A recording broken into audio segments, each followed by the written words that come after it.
Em primeiro lugar, educação. Bom dia, boa tarde, boa noite, dependendo de quando você estiver vendo esse episódio. Em segundo lugar, bem-vindo ao canal Preso na Língua para mais um episódio de Olha para a Poesia. Olhando sempre para coisas diferentes, olhando sempre para coisas instigantes, diferentes e novas. Diz respeito a o que a gente não conhece, não necessariamente recente do ponto de vista cronológico. Agora vai ser uma coisa recente do ponto de vista cronológico e nova do ponto de vista da construção da ideação. Estou falando de olhar para um poema da minha amiga Flávia Faleiros, que acabou de publicar pela Edita Cuja mais um volume para a coleção Caravelas, uma coleção cujos títulos eu já mencionei aqui em várias oportunidades, porque ela está trazendo nomes novos, nomes que são quase sempre ligados ao universo da literatura acadêmica, porque são poetas, quase todos professores, muitos amigos meus, muitos amigos antigos, alguns amigos novos, como é o caso da Flávia, cujo livro Rádio Melancolia traz alguns poemas fantásticos e um em específico que eu procuro analisar aqui. Vamos olhar para a poesia? Olha pra poesia. Olha pra poesia. Olha pra poesia. Olha pra poesia. Olha pra poesia.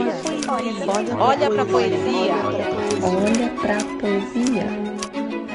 Olha pra poesia.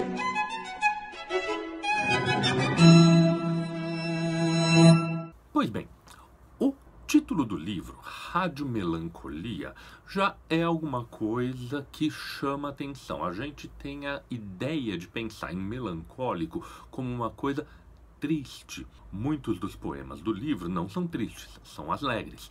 E esse é um fato que se explica no pós-fácil que a Flávia coloca a esse volume, que trabalha com a ideia de melancolia não no sentido mais corrente usual, mas sim no sentido mais clássico. A melancolia como descrita originalmente pelo pseudo-Aristóteles e que foi discutida longamente ao longo de toda a Idade Média e principalmente a partir do Renascimento, quando se tem a ideia de que a melancolia, a bilis negra, um desequilíbrio na formação de certos humores.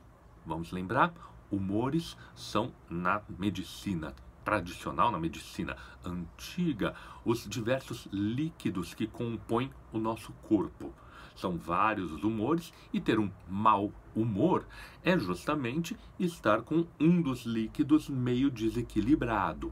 Fechado esse parênteses, a ideia da melancolia é um pouco o desequilíbrio na bilis negra que pode levar tanto à euforia quanto à assídia, a que a gente vai chamar hoje de depressão.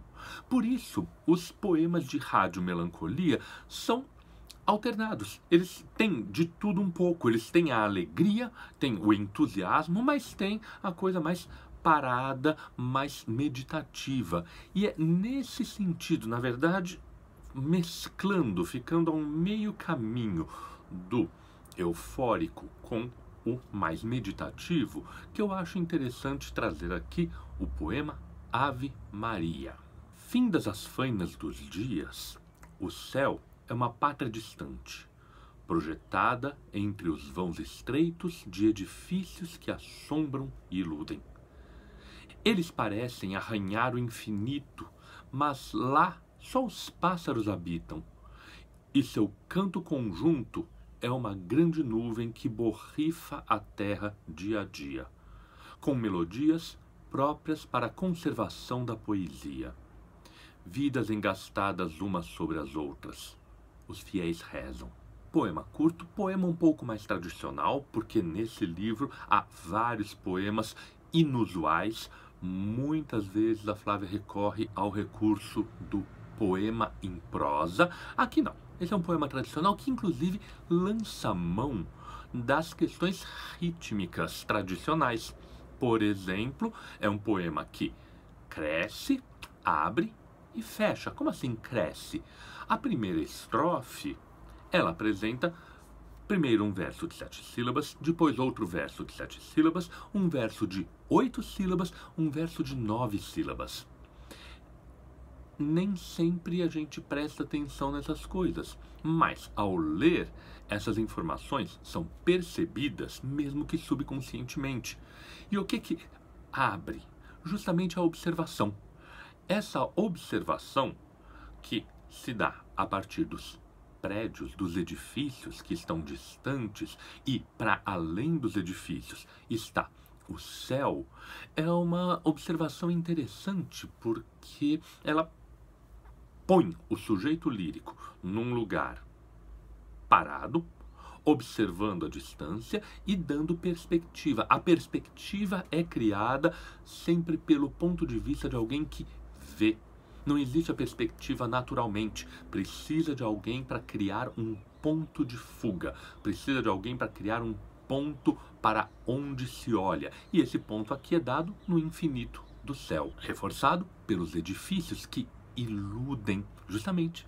Sem edifícios, a gente só tem o céu. O céu não tem profundidade. São os edifícios que dão essa profundidade. É o sujeito lírico e a construção humana que juntos criam uma profundidade. E o que acontece é que, para além dessa profundidade que parece infinita, está o céu e é o lugar onde só habitam os pássaros que se montam em nuvens. Evidentemente, mesmo que não tenha sido a intenção original da Flávia, e a gente sabe que depois que o poeta publica a sua obra, a intenção dele vale muito pouco, aqui, quando se fala de pássaros que se montam em nuvens para iluminar, tem um eco muito claro do poema Tecendo a Manhã, do João Cabral de Melo Neto, no qual os galos vão jogando seus gritos daqui e para lá, um galo lança um grito, outro galo pega outro grito e eles vão se juntando para tecer, para construir a manhã luminosa. Agora é o momento de chamar a atenção para o título, Ave Maria, que é exatamente o contrário. A Ave Maria é o momento das 6 horas da tarde. Às 6 horas da tarde, a gente está com outros pássaros já montados em nuvens e a tarde surgindo, a tarde aparecendo, ou seja, o dia se esvaindo do mesmo modo que foi construída uma manhã lá no poema do João Cabral. Aqui se está desarticulando um dia, mas que se articula também na fixidez dos edifícios. Os pássaros em movimento formando nuvens, os edifícios formando a perspectiva.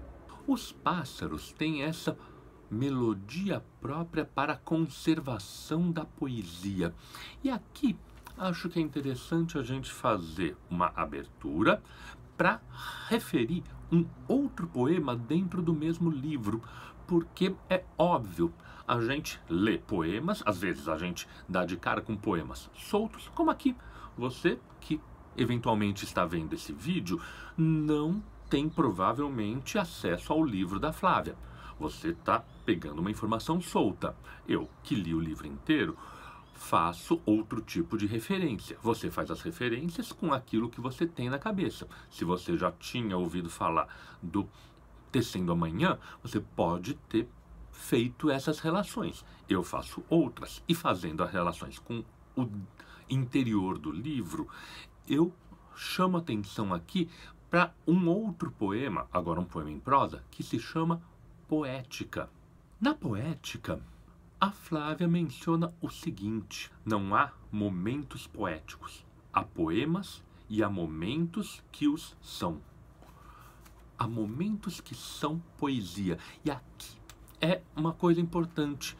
O momento do final do dia, criada essa perspectiva, criada essa profundidade na qual tem o movimento, faz com que os pássaros, cujas melodias estão montadas nessa nuvem, conservem a poesia. A poesia que não é feita de momentos, mas é feita de poemas, a construção particular daquele momento é um poema, está falando exatamente disso. Esse momento de percepção, o sujeito olha para as coisas, reconhece algo e depois o poema agora se fecha num dístico que faz o movimento contrário do ponto de vista ritmo do que foi a abertura. Vidas engastadas umas sobre as outras, os fiéis rezam. O fecho do poema é mais abrupto. A construção do decrescer é mais rápida, porque mistura algumas observações. Já que vimos a vida lá adiante, agora vemos as vidas empilhadas nos edifícios. A coisa humana, que parecia só perspectiva, agora abriu para pessoas. E dentro das pessoas, o que a gente vê? As vidas empilhadas, que parece, numa visão de uma cidade grande, de uma cidade que perdeu um pouco dessa tradição muito mais interiorana, que é a de celebrar a Ave Maria, reconhecer as 6 horas da tarde como um momento chave de parada e, por isso, de recolhimento melancólico. Essa tradição meio desaparecida na cidade grande ressurge com as vidas empilhadas e agora os fiéis rezam. Esses fiéis não apareceram no poema antes. Qual é o indício humano que a gente tinha? O indício humano eram os edifícios, que estavam servindo só para criar perspectiva. Agora não. Agora os edifícios servem para criar vida e para a gente entender que além daquela perspectiva distante, a vida também se apresenta no próximo, no pequeno. As vidas empilhadas geram também essa religiosidade, que não precisa ser uma religiosidade necessariamente tradicional, pode ser uma religiosidade de tipo mais amplo, mas que remete a uma resposta individual a um fenômeno coletivo, do mesmo jeito que o sujeito, desde o princípio do poema, está criando uma perspectiva e criando, de seu ponto de vista, a sua própria religiosidade, no caso, poética, não criando momentos poéticos, mas criando poemas dentro de um momento. A Ave Maria é exatamente esse momento de ensimesmamento que permite que a gente reconheça o poema muito mais do que o momento poético. É o momento que se transfigura em poema. E isso faz com que o poema cresça enormemente, principalmente porque num livro que é bastante teórico e é bastante intelectual, este é um texto que acaba sintetizando um pouco a postura mais emocional. Acaba realizando bastante bem essa melancolia que depois vai ser explicada lá no pós-fácil. Mas a gente não precisa ir atrás dos pós-fácios, não precisa ir atrás das explicações, não precisa nem necessariamente conhecer todas as referências intelectuais. A gente precisa ler a poesia e reconhecer ou intuir o que ela está construindo para nossa percepção. Achou interessante? Lê o poema de novo que eu acho que você vai poder reconhecer melhor todos esses pontos.